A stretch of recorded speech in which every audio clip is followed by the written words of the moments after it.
Դատական ատյաններում քննվող գործերի ավարտին տարիներով սպասելը ըստ մասնագետների Հայաստանում նոր երևույթ չէ, սակայն այժմ խնդիրը ստացել է նաև միջազգային իրավական գնահատական։ Մարդու իրավունքների Եվրոպական դատարանը Հայաստանի վերաբերյալ նախադեպային վճռով արձանագրել է, որ երկրում առկա են դատական վարույթների անհիմն ձգձգումների եւ դրանց դեմ արդյունավետ իրավական պաշտպանության միջոցների բացակայության համակարգային խնդիրներ։ Եվրոպական դատարանը առաջին անգամ չէ, որ երկրի օրենսդրության մեջ համակարգային խնդիրներ է տեսնում եւ պետությանը առաջարկում է կատարել օրենսդրական փոփոխություններ եւ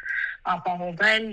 արդյունավետ դատական քննություններ եւ առհասարակ արտադատության համակարգը։ Երկու ընտանիքի ներկայացրած գանգատների ուսումնասիրությունից հետո ՄԻԵԴ-ը պարզել է, որ քաղաքացիական եւ վարչական գործերը դատական ատյաններում դեգերել են շուրջ 7-ից ավելի քան 13 տարի։ Դատարանը եզրակացրել է, որ նման ժամկետները չեն համապատասխանում մարդու իրավունքների Եվրոպական կոնվենցիայով երաշխավորված ողջամիտ ժամկետի պահանջին։ Վճռով ՄԻԵԴ-ը ոչ միայն խախտում է արձանագրել, այլև Հայաստանի իշխանություններին համակարգային խնդրի լուծման համար ցուցումներ է տվել։ Փաստաբանների գնահատմամբ Եվրոպական դատարանի նմանատիպ որոշումները նախկինում եւս Հայաստանին հարկադրել են գնալ օրենսդրական փոփոխությունների։ Նախկին օրենսդրությամբ թույլ է տրվում, որ քրեական գործը նախաքննությունից հետո երբ գնում է դատարանները գործը բարույթ ընդունելու ընդամենը մեկ նախադասությամբ նշում են, որ օրինակ կալանքը թողնել անփոփոխ, առանց անձին տեսնելու, առանց որևէ քննություն իրականացնելու, այլ ուղղակի անորոշ ժամկետով երկարացվում է։ Միջազգային իրավունքի մասնագետները ընդգծում են, որ խնդիրը նոր չէ։ Հայաստանի հասցեին նմանատիպ դիտողություններ հնչել են նաև միջազգային մոնիթորինգային այլ կառույցների կողմից։ Մասնագետների դիտարկմամբ խնդրի հիմնական պատճառներից մեկը դատարանների ծանրաբեռնվածությունն է, ինչպես նաև երկարատև ու բարդ ընթացակարգերը։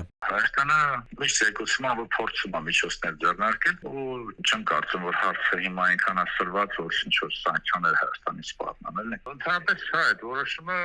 ազդանշան է, որ ի վերջո դուք պետք է այդ օրենքը ընդունեք։ Բոլորին հայտնի է, որ Հայաստանում դա լուրջ խնդիր է։ Արվում է, ես չեմ ասում ոչինչ չանում։ Ուղղակի անդադ դիմների քանակը դատարաններում ավելանում է։ Մասնագետները նշում են, Հայաստանի դատական համակարգում դեռևս գերակայողը բյուրոկրատական ընթացակարգերն են, որոնք հաճախ դանդաղեցնում են գործընթացները, հավելյալ բեռ ստեղծելով քաղաքացիների համար։ Նրանց խոսքով որոշ դեպքերում նկատվում են նաև ավելի ճկուն եւ գործնական մոտեցումներ, օրինակ դատավորների օգնականները կողմերին նիստի հետաձգման մասին նախապես տեղեկացնում են հեռախոսազանգով կամ հաղորդագրությունների միջոցով։ Մասնագետների գնահատմամբ դատական համակարգի արդյունավետությունը միայն կայացված վճիռներով չի պայմանավորվում։ Պակաս կարևոր չէ, որ արդարադատությունը հասանելի լինի նաև ողջամիտ ժամկետում։ Դավիթ Թադևոսյան, ժամը լրատվական։